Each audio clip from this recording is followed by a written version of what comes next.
आपका प्रश्न है कि पहले संप्रज्ञात समाधि लगाना जरूरी है, उसके बाद ही असंप्रज्ञात होगी, ये सवाल है आपका। हाँ, मेरा उत्तर है क्या पहले बीए करना जरूरी है, उसके बाद ही एमए हो सकती है, या 12वीं के बाद सीधी एमए हो सकती है? बोलिए। है, पहले बीए करनी पड़ेगी तभी एमए होगी, तो पहले संप्रज्ञात लगानी पड़ेगी फिर असंप्रज्ञात होगी। ये सिस्टम है, पूरा पढ़ाई का सिस्टम है। प्राइमरी स्कूल बोलिए, middle school, high school, graduation, post graduation, कितने विभाग हुए? 5 हुए ना।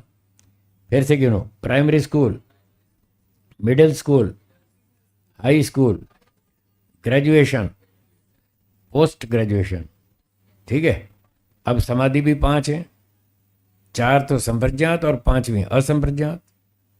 ठीक है या नहीं?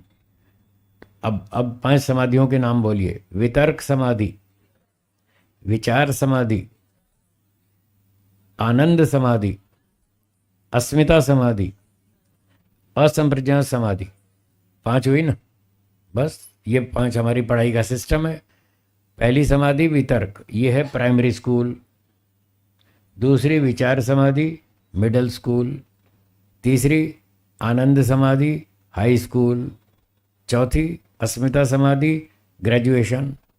और 5वीं असंप्रज्ञात समाधि, वो पोस्ट ग्रेजुएशन। तो बिना ग्रेजुएशन के पोस्ट ग्रेजुएशन कैसे होगा? नहीं होगा। बोलिए। हम्म। हम्म।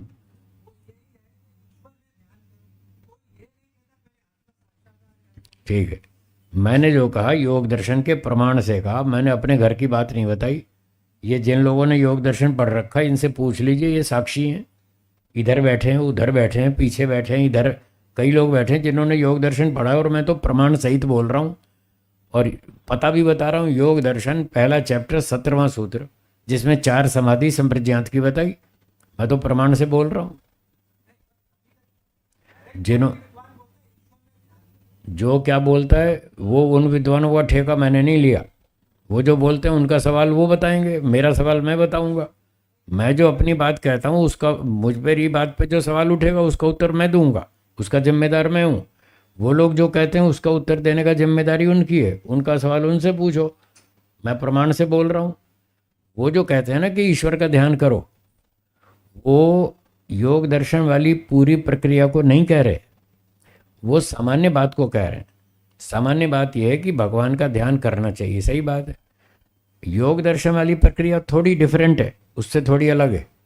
और एक सामान्य दिनचर्या में ब्रह्म यज्ञ, देव यज्ञ, जो पंचमा यज्ञ है, उसमें ये सामान्य प्रक्रिया में ईश्वर का ध्यान करना चाहिए। तो वो भी ठीक कह रहे हैं, वैसे गलत नहीं, वो भी नहीं कह रहे, वो भी ठीक कह रहे हैं। वो सामान्य दिनचर्या की बात कर रहे हैं, और मैं योग दर्शन की पद्धति से मोक्ष तक जाने की बात कर रहा हूँ। इस तरह से दोनों में थोड़ा सा अंतर है। हाँ, विरोध कुछ नहीं है, विरोध कुछ नहीं है।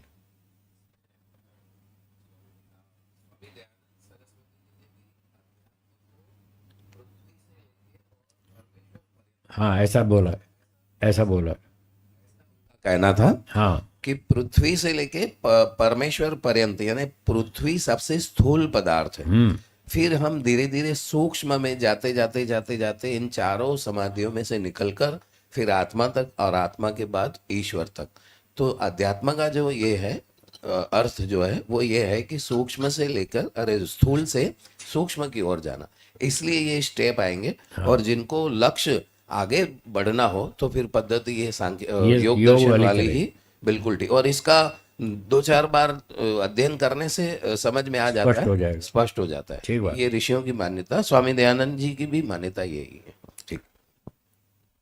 और कोई शंका है?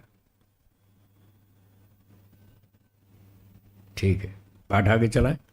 चलिए, आपकी शंका बोलिए। माइक माइक ले लीजिए। हाँ, माइक चालू करो। ईश्वर कभी संशय नहीं करता, ठीक है। हाँ जी, माइक से बोलिए। आवाज़ नहीं आ रही? चलो, नहीं हुआ। अच्छा, कोई बात नहीं, आपका प्रश्न मैं समझ गया। आत्मा संशय क्यों करता है और ईश्वर क्यों नहीं करता, हाँ ये प्रश्न है। जी। इसका उत्तर है कि आत्मा अल्पज्ञ है, हम्म। वो थोड़ा सा जानता है, अच्छा। बहुत सारी बातें नहीं जानता वो, इसलिए उसको जगह जगह संशय होता है। हाँ, हर मतलब सब जगह जब कहीं भी समझो। हाँ, और कोई तो ज्यादा करता है। ज्यादा करता है क्योंकि उसको पता नहीं है। अच्छा। ईश्वर का ज्ञान पूर्ण है, ईश्वर को कौन सी बात नहीं पता, बताओ। सब पता है। सब पता तो संशय का अवसर ही नहीं बचा।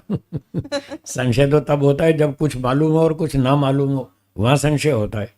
तो जीवात्मा तो थोड़ा सा जानता है, बहुत सारी चीज़ें नहीं जानता, इसलिए जीवात्मा को संशय होता है, कदम कदम पर होता है।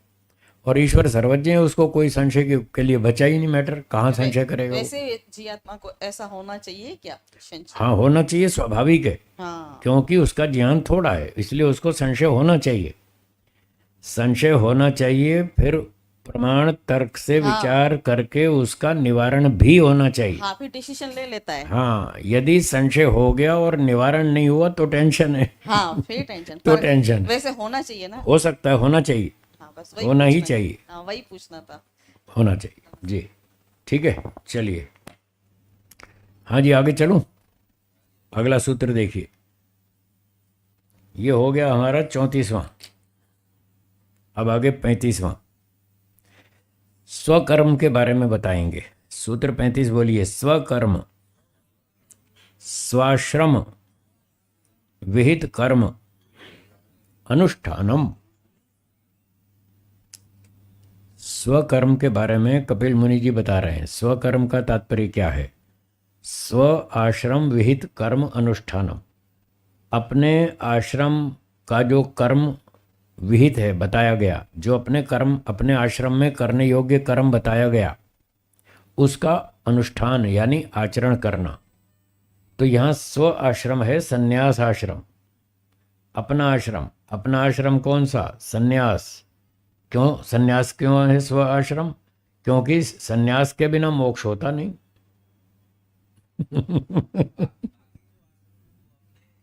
वो अपने काम करेंगे, वो विषय यहाँ पर नहीं है, क्योंकि वो यदि अपने अपने आश्रम के काम करेंगे तो उससे ध्यान तो नहीं टिकने वाला, उससे ध्यान नहीं टिकने वाला।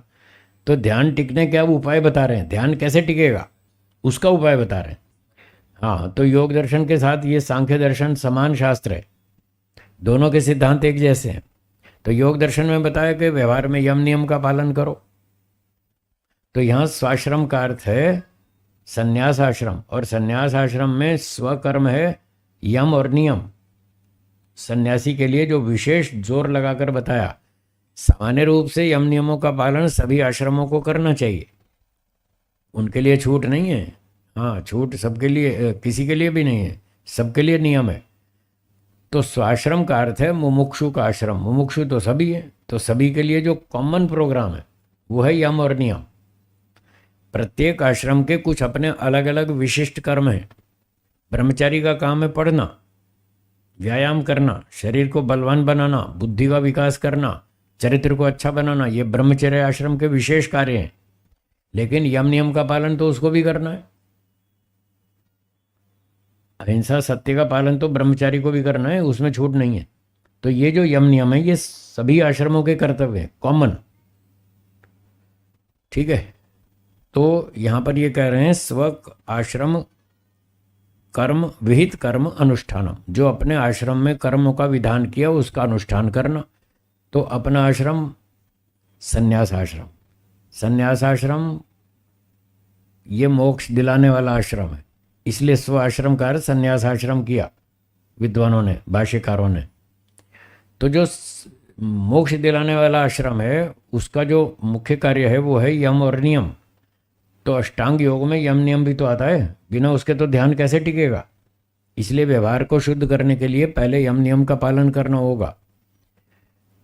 तो पीछे धारणा, ध्यान, आसन और प्राणायाम बहुत सारे साधन बता दिए, यहाँ यम नियम बता दिया। तो यम नियम का पालन करो, तो उससे क्या है, मन शुद्ध रहेगा, मन शांत रहेगा। यम नियम का पालन करेंगे तो मन एकाग्र होगा, शुद्ध रहेगा, शांत रहेगा। तब मन शुद्ध होगा, शांत होगा, तब एकाग्र हो सकता है, तब मन टिकेगा। चंचल मन नहीं टिकने वाला, अशांत मन नहीं टिकने वाला, दिन भर तो घोटाला किए, फिर मन में अशांति हो जाएगी, फिर शाम को ध्यान कैसे टिकेगा, मन नहीं टिकेगा। इसलिए यहाँ कह रहे हैं यम नियम का पालन करें, तो इससे फिर मन शांत होगा, तब जाके वो टिकेगा। ये आसन ध्यान सिद्धि का उपाय है, ये बताया ध्यान सिद्धि का उपाय। एक